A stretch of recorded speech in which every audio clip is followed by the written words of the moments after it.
In our previous study, we said that we will be looking at how the Antichrist will possibly sit in our bodies as God's temple and proclaim himself as God. But before that, let's read something in Revelation chapter 11, verse 1. Then I was given a measuring stick, and I was told, "Go and measure the temple of God and the altar, and count the number of worshippers." Now John in his vision was given a measuring rod and was told to measure the temple of God and the altar and those who worship there.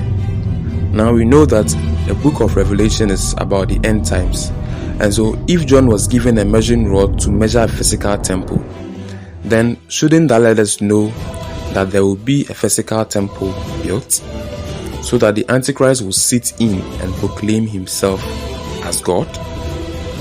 Well, Orthodox Jews do not believe that Jesus is the Messiah, and so they await another Messiah who they believe will rebuild a temple, the third temple. But many contend that the man that they may initially embrace as their Messiah may in fact be the Antichrist. And so look at what Jesus told these Jewish leaders in John 5:43. "I am come in my Father's name, and ye receive me not. If another shall come in his own name, him ye will receive." Now in verse 2 of Revelation 11, it says, "But do not measure the outer courtyard, for it has been turned over to the nations. They will trample the holy city for 42 months. Now some say this trampling of Jerusalem by the Gentiles probably takes place in the last half of the final 7-year period of the Great Tribulation, when the Antichrist pours out his fury on God's people, as described in Revelation 13:7. And the beast was allowed to wage war against God's holy people and to conquer them, and was given authority to rule over every tribe and people and language and nation." And funny enough, many Jews believe that when the Messiah comes, he will do the following. 1. Rebuild the temple in Jerusalem. 2. Bring about a new messianic age in which all people will live in peace. 3. Bring a true awareness of God to all people. And then 4. Signal the end of the world. Now remember that we said Orthodox Jews, that's those Jews who practice Judaism, they do not believe that Jesus is the Messiah, and therefore they await another Messiah whom they believe will rebuild the third temple. But if there is something that we have learnt from our last lesson, it is that we together as believers are now God's temple. Our bodies are now together God's temple, of which Christ himself is the chief cornerstone. And so though there could be a physical temple built today, we can say that the true temple of God today is our bodies, according to the above scripture. Now according to Daniel, when this Antichrist comes, he will make a treaty or agreement with the people for a period of 1 set of 7, which is interpreted as 7 years. But after half this time, something happens. Daniel 9:27. "The ruler will make a treaty with the people for a period of 1 set of 7.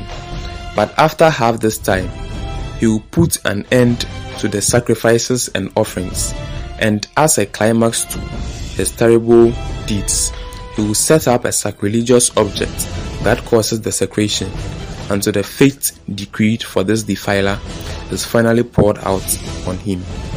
And this goes in line with what Jesus told his disciples in Matthew 24:15. "When ye therefore shall see the abomination of desolation spoken of by Daniel the prophet stand in the holy place, whoso readeth, let him understand." And jumping to verse 21, he says, "For then shall be great tribulation, such as was not since the beginning of the world to this time, no, nor ever shall be." And so if someone happens to come today and begins to build the third temple, as Orthodox Jews believe, we know that the true temple of God today is our bodies. And so we must not be moved to believe that this person is the Messiah. Now, since these people, that is the Jews, since they decided to reject the truth, since they rejected Christ, that is why God is going to allow this Antichrist to come to deceive them. So look at what it says in 2 Thessalonians 2, 10-12.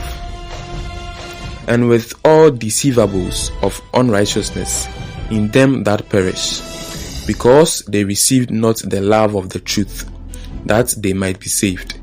And for this cause God shall send them strong delusion, that they should believe a lie. And so, since these Orthodox Jews believe not in the truth, that is Christ, God will send them a strong delusion.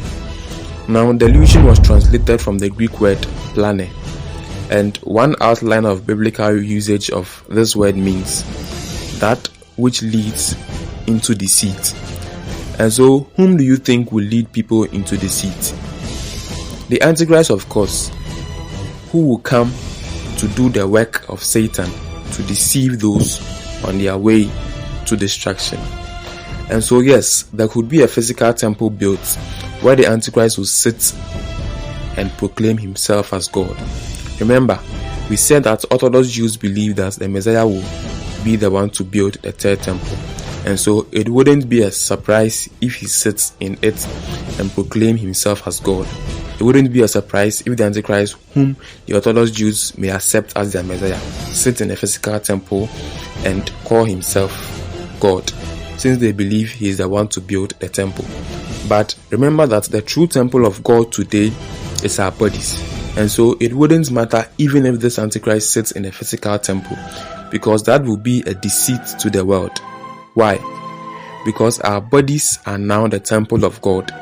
But is it possible that he can sit in our bodies as God's temple and proclaim himself as God? Well, before we answer this question, I want us to note that there's a group of people called Temple Institute who are trying to build the third temple today. And so it could be that the third temple will actually be built before the Antichrist even comes to power. And interesting enough, some Jews believe that the third temple must be built before the Antichrist arrives or comes to power. Remember, we said Orthodox Jews believe that the Antichrist will be the one to build the third temple. Now, we've learned that some Jews also hold the view that the temple should be rebuilt before the Antichrist arrives and sits in. We know truly that the ancient ruins, which included the third temple, the city of Jerusalem, which was destroyed by Rome in AD 70, will be rebuilt. That's true per prophecy. But as to when it will be rebuilt, we do not know. Be it before the Antichrist or after the Antichrist arrives, we do not know. But we do know that the Antichrist will definitely come to sit in God's temple and proclaim himself as God. Now back to our question. Is it possible that the Antichrist can sit in our bodies at God's temple and proclaim himself as God? Well, God lives in us as his temple. You know, God's house is his temple. Luke 2:49. But why did you need to search? He asked. Didn't you know that I must be in my Father's house? Here, Jesus is referring to God's temple as his Father's house. If the temple is God's house, then obviously that is where God lives. So look at what Paul says in 1 Corinthians 3:16. Don't you realize that all of you together are the temple of God, and that the Spirit of God lives in you? If God's Spirit lives in us, then the only way for the Antichrist to sit in our bodies as God's temple is for his Spirit to live in us. But is it possible for the spirit of the Antichrist to live in believers when he comes to power? Well, remember, we said that when the Antichrist comes, he will proclaim himself as God. And when he does that, he is indirectly saying that his spirit lives in us, since God's Spirit lives in us. But that will be a very big lie. because he is not God, as he will claim. And so even if he sits in a physical built temple and claim to be God, we need not believe, because the true temple of God today is our bodies. And that is why we no longer offer animal sacrifices, but we now offer living and holy sacrifice daily to God with our bodies.